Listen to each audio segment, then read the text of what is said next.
Bienvenue, bonsoir à tous. Nous sommes le 4 août et à seulement 3 jours de la fête de l'indépendance, Abidjan se pare des couleurs du drapeau national. Sur toutes les grandes artères, l'orange, le blanc et le vert, les vitrines de grandes enseignes et les halls d'entreprise ne dérogent pas à la règle. Les commerçants, eux, font de bonnes affaires avec la vente de drapeaux, chapeaux, t-shirts et autres gadgets aux couleurs de la Côte d'Ivoire.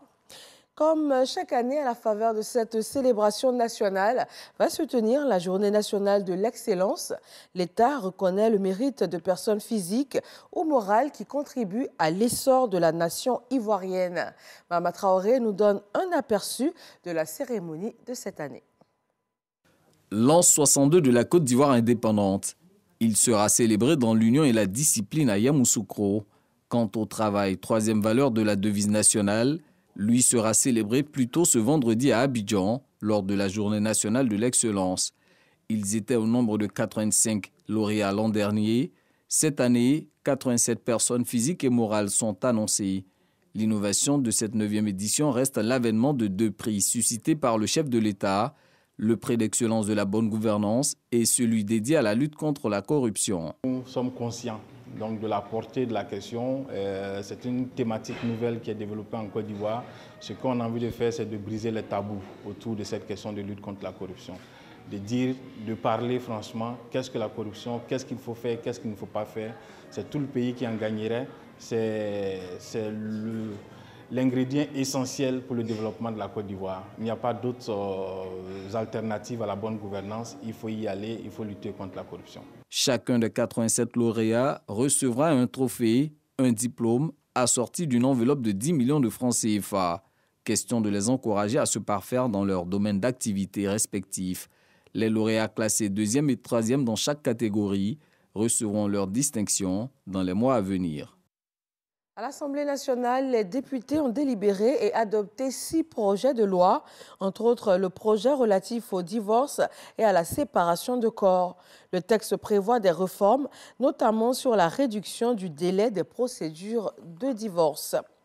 La Côte d'Ivoire va pratiquer le repos biologique en matière de pêche, c'est-à-dire la fermeture saisonnière de la pêche, et ce sera à partir de 2023. Une annonce du ministre des Ressources animales et halieutiques au cours d'une rencontre qu'il a eue à son cabinet avec son homologue du Ghana. Au menu des échanges, des questions de coopération entre les 2 pays pour le développement des ressources halieutiques qu'ils ont en partage. Le Sénégal est dans l'attente des résultats des élections législatives, mais déjà, le camp présidentiel et l'opposition clament chacun la victoire. L'opposition veut mettre à profit ce scrutin pour imposer une cohabitation au président Macky Sall, pendant que lui espère conserver une large majorité. La proclamation des résultats officiels est prévue pour cet après-midi au palais de justice de Dakar.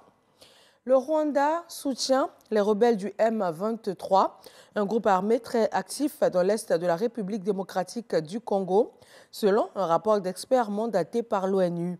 Selon cette même enquête transmise au Conseil de sécurité, l'armée rwandaise aurait bien été présente et serait bien intervenue sur le sol congolais ces derniers mois. Les résultats de l'enquête vont totalement à l'encontre de la position officielle du Rwanda, qui a toujours nié la présence de ses soldats dans l'est du Congo.